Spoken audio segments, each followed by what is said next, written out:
오늘은요 여호수아 3장 요단강을 건넌 부분이 되겠습니다. 앞에 내용을 말씀드리면은요, 두 명의 정탐꾼들이 이제 여리고로부터 들어와서 신앙의 보고를 했습니다. 자, 이제 여호수아가 아침에요 백성들을 이끌고 시딤을 떠났어요. 요단 동쪽에 이제 12km에 위치한 그런 시딤을 떠나서 요단 강가에 도착을 했어요. 자, 이제 드디어 하나님의 때가 임한 것입니다. 하나님이 이 여호수아에게 백성들을 데리고 가나안 땅으로 지금 들어가게 하시고, 이 백성들이 드디어 광야 생활을 마치고 하나님의 그 축복의 땅으로 들어가는 그 하나님의 때가 임한 것입니다. 이것이 바로 카이로스의 때예요. 하나님이 우리의 역사 속에 개입하셔서 우리에게 새로운 일을 행하시는 때가 바로 카이로스의 때인 거예요. 그러니까 하나님은요, 우리를 계속 광야에서만 연단받게 하시는 게 아니에요. 우리를 그 광야 인생에서 훈련하시다가 그 다음에 우리가 이제 이 정도 되면은 내 말을 듣고 나에게 좀 순종을 하겠구나 하면은 그때 하나님이 우리를 그 천국이라는 거는 축복의 인생입니다. 하나님의 축복이 계속적으로 쏟아지는 그런 인생, 그 인생으로 우리를 넣으시는 거예요. 그러면은 우리가 그런 때가 이렇게 드는데, 그때 우리가 그 이제 여호수아의 인도에 백성들이 따라가지고 가면 이제 들어가는 거잖아요. 그러니까 예수님의 인도에 따라서 정말 순종하고 잘 따라가면은 우리는 드디어 그 축복의 땅으로 들어가는 거예요. 드디어 연단이 끝나는 거예요. 광야 생활의 연단이 끝나고 정말 천국의 복을 누리면서 이 세상에서 살아가는 그런 복을 누리게 되는 것입니다. 그래서 우리가 광야 생활을 통해서 순종의 사람으로 훈련이 되면은 하나님이 우리를 넣으신다는 거예요. 이제는 이제 천국의 복을 줘도 되겠구나 하고 천국의 그 복된 인생으로 우리를 이렇게 넣으셔야 되는데, 그때 우리가 하나님께 순종해서 보조를 맞춰서 잘 가야 되는 거예요. 예수님의 말씀에 순종해서 보조를 맞춰서 한 발자국씩 잘 가면은 우리는 그때 드디어 천국의 복을 누리는 인생이 된다는 것입니다. 1절에 보시면은 요단 강가에서 백성들이 지금 3일을 지냈어요. 이 3일 동안 백성들은요, 기도하면서 이제 하나님의 그 역사, 하나님의 어떤 지시를 기다렸어요. 왜냐하면 가나안 땅으로 들어가기 전에 먼저 요단 강물을 건너야 했기 때문입니다. 그러면 그 당시에는요, 15절에 보시면 곡식을 거두는 시기라고 돼 있어요. 봄비가 많이 내리는, 비가 많이 내리는 때였습니다. 그런데다가 그 겨울 내내 그 헬몬산에서 그 쌓였던 눈이 녹아가지고 눈과 얼음이 다 녹아서 흘러내려와서 요단 강물이 아주 크게 넘쳤어요. 그러니까 백성들의 힘으로는 이 요단 강물을 건널 수가 없는 거예요. 하나님이 요단강을 건너게 해주셔야지만 들어갈 수 있는 거예요. 그러면 이것은 무엇입니까? 우리가 천국의 복, 그 축복의 인생으로 들어가려고 하면은 먼저 그 앞에 놓인 장벽을 뛰어넘어야 한다는 것입니다. 우리 앞에 놓인 그 장벽 때문에 우리가 들어가지 못하는 거예요. 그 장벽을 뛰어넘어야지 천국의 인생이 되는데, 그 장벽은 인간의 힘으로는 뛰어넘을 수가 없어요. 하나님의 능력으로만 뛰어넘을 수 있는 거예요. 그러니까 성도는 기도하면서 하나님의 역사를 기다려야 돼요. 하나님이 나를 위해서 그 장벽을 허물어 주실 그것을 우리는 기다리고, 또 하나님께 지시를 받을 걸 기다려야 돼요. 하나님의 말씀 주시면 바로 순종해야 되거든요. 그러니까 그렇게 준비를 해야 되는 것입니다. 자, 3절에 보시면 이제 사흘이 지났어요. 관리들이 백성들에게 명했습니다. 레위 지파 제사장들이 언약궤를 메고 가면은 백성들에게 그 뒤를 따라가라고 명했어요. 그럼 이 언약궤 속에는요, 10계명이 적힌 두 돌판이 들어있어요. 그럼 백성들이 이 언약궤를 따라간다는 건 뭐냐면 하나님의 말씀의 인도를 따르는 것을 말합니다. 우리가 하나님의 말씀의 인도를 따라서 갈 때 이 요단강이 멈춰지는 역사, 즉 우리 앞에 천국을 가로막고 있는 그 장벽을 뛰어넘는 역사가 일어나게 된다는 것입니다. 하나님의 말씀을 따라가면은 이 천국 앞을 가로막고 있는 장벽을 뛰어넘게 된다는 겁니다. 그런데 그 뒤를 따르라고 돼 있어요. 그러니까 백성들이 하나님의 그 말씀의 인도보다 앞서서는 안 된다는 거죠. 백성들이 스스로 요단강을 건너려고 하면 모두 빠져 죽게 되는 것이죠. 그러니까 우리가 그 축복의 인생으로 들어가려면은 내 힘을 빼야 되는 거예요. 내 힘을 빼고 하나님의 인도를 기다려야 되는 거예요. 빨리 축복을 받고 싶어요. 빨리 축복의 인생이 되고 싶어요. 그렇다면 그런 조급한 마음을 버리고 하나님의 인도를 한 걸음씩 따라가야 한다는 말씀이 되겠습니다. 근데 4절에 보시면은 너희와 그 언약궤 사이를 2000규빗을 대고 되게 하라 그랬어요. 그러니까 1km를 떨어져서 뒤를 따라가라 그랬어요. 그럼 왜 이렇게 많이 떨어져서 가냐면은 지금 200만 명이 넘는 백성들이 요단강물을 건너야 돼요. 그러면 그 백성들이 모두 이 언약궤를 보고 따라가게 하기 위해서 그렇게 간격을 멀리 뛰게 하신 것입니다. 그러니까 앞사람의 뒤통수를 보고 가는 게 아니라 언약궤를 보고 백성들은 지금 따라가는 것이죠. 그래서 천국은요, 앞사람의 뒤통수를 보고 따라가는 것이 아닙니다. 하나님의 말씀을 보고 따라가야지만 들어가는 곳이에요. 그래서 우리가 교회 안에서 사람을 의지하지 말고 하나님의 말씀을 따라가야 되는 거예요. 하나님의 말씀만 보고 따라가야지 우리가 천국으로 들어갈 수 있어요. 그런데 4절에 보시면 너희가 이전에 이 길을 지나보지 못하였음이니라. 자, 이스라엘 백성들은 전에는요, 이렇게 범람하는 강을 지나본 적이 없어요. 그러니까 그걸 어떻게 지나야 하는지 모르죠. 그렇지만 언약궤를 따라가다 보면은 그 길을 지나게 된다는 것이죠.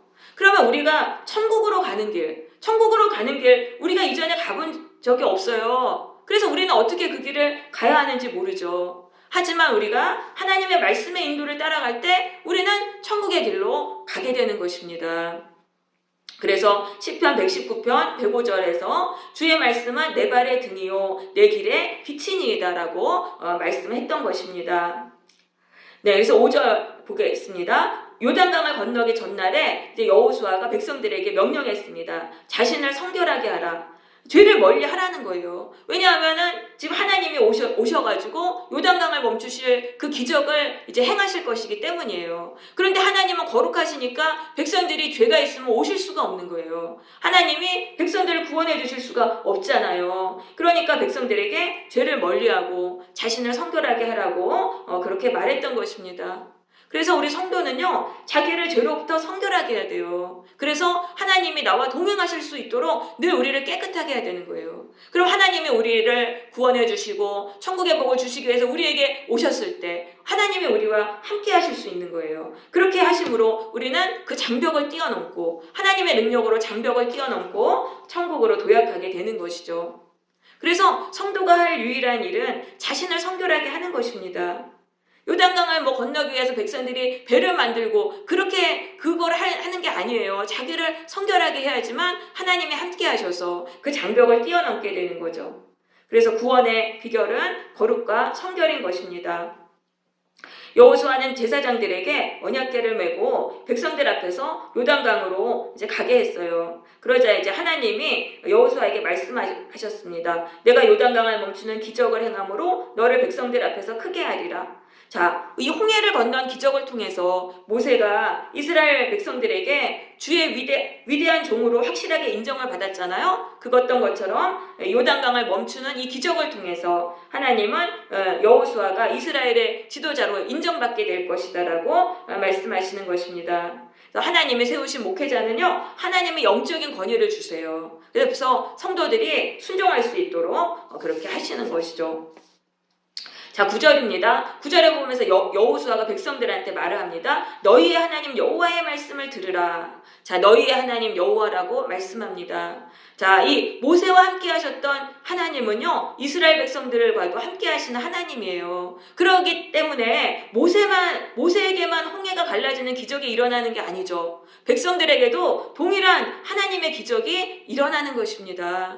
그 하나님은요, 또한 우리의 하나님이십니다. 하나님이 우리와 함께 하시면은요, 기적의 역사가 우리에게도 일어나는 거예요. 우리 앞에 그 장벽이 있어요. 이것만 무너지면 내가 축복의 인생이 될 텐데, 이것만 해결되면 내가 천국의 인생이 될 텐데, 그것을 무너지는 그 기적의 역사가 일어나게 되는 것입니다. 하나님이 함께 하시면 불가능한 게 없는 거예요. 그러므로 우리는 두려움과 패배의식에서 일어나서 천국을 향해서 전진해야 되는 것입니다. 10절에서는 살아계신 하나님이라고 말씀합니다. 전능하신 능력으로 이스라엘을 구원하시는 하나님을 말하는 것입니다. 그 하나님이 너희 가운데 계신다는 건 가까이 오신다는 거예요. 하나님이 이스라엘 백성들에게 구원을 주시기 위해서 지금 가까이 오실 거예요. 그렇게 해서 그 요단강물이 멈춰지는 기적이 일어나게 될 것이죠. 그러면서 근데 그럼 백성들이 그걸 경험하잖아요. 요단강물이 정말 하나님의 능력으로 멈춰졌어요. 그것을 경험을 하면은 앞으로도 하나님이 이 가나안 땅의 7 족속을 다 쫓아내시고 우리에게 승리를 주실 것이다. 이거를 확신하게 되리라라고 여호수아는 말합니다. 너희가 요단강에 갈라지는 기적을 이걸 체험하면은 그 앞으로도 승리의 확신 가운데 너희가 거하게 되리라. 그것을 말하는 거예요. 첫 승리를 경험하잖아요. 그러면 미래도 승리를 확신하면서 살아가게 된다는 거예요. 왜냐하면 하나님의 크신 능력을 이미 체험했기 때문이죠. 그래서 우리가 하나님의 그 크신 첫 능력을, 첫 기적을 체험하는 게 중요해요. 그러면은 그 이후부터는 믿음으로 살게 되는 거예요. 그 전에 내가 체험했기 때문에 하나님이 또 하실 거야. 이렇게 믿음으로 살게 되는 거죠. 하나님의 크신 능력을 의지함으로 담대하게 살게 되는 것입니다. 그래서 이 첫 승리를 경험하는 게 중요해요. 우리가 순종을 통해서 하나님의 기적을 이루시는 이 첫 승리를 경험하는 것이 굉장히 중요한 것입니다. 자, 11절에서는 하나님을 온 땅에 주라고 표현하고 있습니다. 하나님이 온 땅의 주인이시기 때문에 하나님이 함께 하시면 불가능한 게 없어요. 여러분의 장벽이 무엇입니까? 이것만 무너지면 내가 행복할 텐데 하나님은요, 그냥 한순간에 그거를 무너뜨리실 수 있는 거예요. 자, 여호수아는 이스라엘 12지파 중에서 한 사람씩 택하라고 했어요. 이 사람들은 이제 5장에 보면은요, 그 언약궤를 맨 제사장들 옆에서 그 요단 강가에 있는 그 12개의 돌을 가져오는 그런 역할을 하게 됩니다. 자, 13절입니다. 언약궤를 맨 제사장들이 요단강을 밟으면은 강물이 끊어지리라. 자, 지금 흘러내리는 그 요단 강물이 딱 멈춰서리라 라는 말씀이죠. 그래서 쌓여서 서리라. 이 멈춘 물이 점점 산처럼 쌓여가리라는 거예요. 마치 사람이 자신의 몸을 일으켜 세우듯이 물이 점점 이렇게 높아지리라. 이거는 기적이죠. 하나님의 기적이 일어나리라 라는 말씀입니다. 자, 그러니까 제사장들과 백성들이요, 여호수아의 명령에 순종했어요. 자, 이거는요, 이들은 출애굽 1세대와는 달랐다는 겁니다. 출애굽 1세대였으면은요, 어떻게 했겠습니까? 불순종하고, 원망하고, 불평하고, 못한다 그러고 거부했을 거예요. 그런데 이들은 즉각 순종했어요. 왜냐하면 40년 동안의 광야 생활을 통해서 하나님께 순종하는 사람으로 훈련되었기 때문이죠. 이처럼 광야 생활은요, 우리의 힘을 빼고 하나님께 순종하는 것을 훈련하는 복된 기간이 아니에요. 여러분, 광야 생활의 그 연단의 기간은요, 의미 없는 시간이 아니에요. 우리를 순종의 사람으로 훈련하셔가지고 결국은 천국의 복을 받게 하시는 그런 귀한 시간인 것입니다. 감사함으로 우리는 연단을 받아야 되는 거예요. 근데 15절에 보세요. 요단이 곡식 거두는 시기에는 항상 언덕에 넘치더라. 자, 이스라엘이 지금 가나안 땅으로 딱 들어가려고 하는 그때에 마침 요단 강물이 넘치게 된 거예요. 그럼 이것이 말씀하는 거는 의미는 무엇일까요? 우리가 그럼 천국의 인생, 축복의 인생으로 딱 들어가려고 할 때 세상의 거센 물결이 거세게 밀어닥쳐서 우리를 방해한다는 것입니다. 이게 천국에 들어간다는 거는요, 이게 쉬운 게 아니에요. 그 방해를 뚫고 들어가야 되는 거예요. 천국에 우리가 복된 인생을 받으려고 그러면은 세상의 거센 물결, 거센 방해와 세상의 영향력이 우리를 휩쓸게 된다는 것이죠. 그래서 우리가 천국의 인생으로 들어가지 못하게 막는다는 거예요. 그런데 언약궤를 맨 제사장들의 발이 요단 강물에 넣으니까 요단 강물이 그 흐름을 멈췄습니다. 요단 강물은 역류해서 북쪽으로 20km까지 쌓이게 됐어요. 자, 이거는 뭐냐면은요, 이 백성들이 그 위험한 속에서도 순종하니까 지금 기적이 일어났잖아요. 그러니까 내가 죽을 것 같아도 하나님의 말씀에 순종해서 믿음의 발을 내디딜 때 그때 기적이 일어난다는 거예요. 세상의 거센 방해와 영향력이 딱 끊어지는 그런 역사가 일어난다는 거예요. 그래서 천국을 가로막고 있는 그 장벽이 무너지고 천국으로 들어가는 길이 열리게 된다는 것입니다. 자, 그런데 제사장들이 먼저 요단 강물에 발을 넣으니까 요단 강물이 끊어진 거예요. 그러니까 먼저 우리가 믿음의 순종을 해야 기적이 일어나게 되는 것입니다. 내가 기적이 일어나면 순종하겠습니다. 그게 아니라는 거예요. 내가 먼저 믿음의 순종을 해야지만 나에게 기적의 역사가 일어나는 것이죠. 자, 이 언약궤를 맨 제사장들이요, 요단강 바다 가운데에 섰어요. 그리고 나머지 백성들이 요단강을 마른 땅으로 건너갔어요. 제사장들은요, 그러니까 그때까지 백성들이 다 건널 때까지 언약궤를 메고 요단 바닥에 서 있는 거예요. 그러니까 그 백성들이 200만 명이 되는 사람들이 다 건너려면 반나절 동안을 이렇게 서 있었다 그래요. 이런 제사장들의 희생을 통해서 백성들이 지금 요단강을 건너게 되었습니다. 이것의 의미는 이렇습니다. 목회자들이 먼저요, 하나님의 말씀에 순종해서 세상의 방해가 끊어지는 걸 성도들에게 보여야 돼요. 그래야지 성도가 그 길을 따라올 수 있다는 것이죠. 목회자들이 먼저 그 앞장서서 순종을 해야 한다는 것입니다. 그리고 목회자는요, 성도들이 믿음의 기적을 체험할 수 있도록 그들을 이끌고 끝까지 예배의 자리를 지켜야 한다는 것입니다. 이 제사장들은 백성들이 다 건널 때까지 그 자리를 계속 지켰잖아요. 그러니까 목회자들은 이 예배의 자리를 지켜야 되는 거예요. 끝까지 지켜야 돼요. 지금 제사장들이 언약궤를 이렇게 메고 있는 거는 목회자가 예배를 지금 인도하는 그거하고 마찬가지라는 거죠. 그런데 성도도요, 마찬가지예요. 성도도 영적인 제사장이기 때문에 이 역할을 감당해야 하는 것입니다. 세상에 거센 방해 속에서도 말씀에 순종하는 그 어려움을 감당을 해야 돼요. 그렇게 할 때 이 성도 주변의 사람들, 가족과 이웃들이 구원의 길로 가게 되는 것입니다. 그러니까 누군가는 십자가를 져야지만 구원받는 역사가 일어나게 된다는 것이죠. 나의 가족도 내가 십자가를 져야지만 나를 통해서 구원받는 역사가 일어나는 것입니다. 우리 모두 하나님의 말씀에 순종하는 이 십자가를 감당해야 되는 것이죠. 네, 오늘의 말씀 정리해 보겠습니다. 이 천국은요, 그냥 얻을 수 있는 게 아니에요. 그 천국을 가로막고 있는 장벽을 뛰어넘어야지만 우리가 천국의 인생, 축복받는 인생으로 들어가게 되는 것입니다.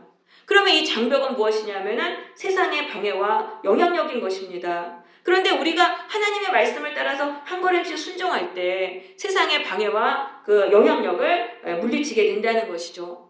그리고 이 천국을 가로막고 있는 장벽은요, 또한 나의 부족함이 될 수도 있어요. 그냥 나의 부족함 안에서만 갇혀서 그냥 살면은 평생을 우물안 개구리로 살게 되는 것입니다. 그렇게 살면 하나님이 약속하신 천국을 누리지 못하게 되는 거예요.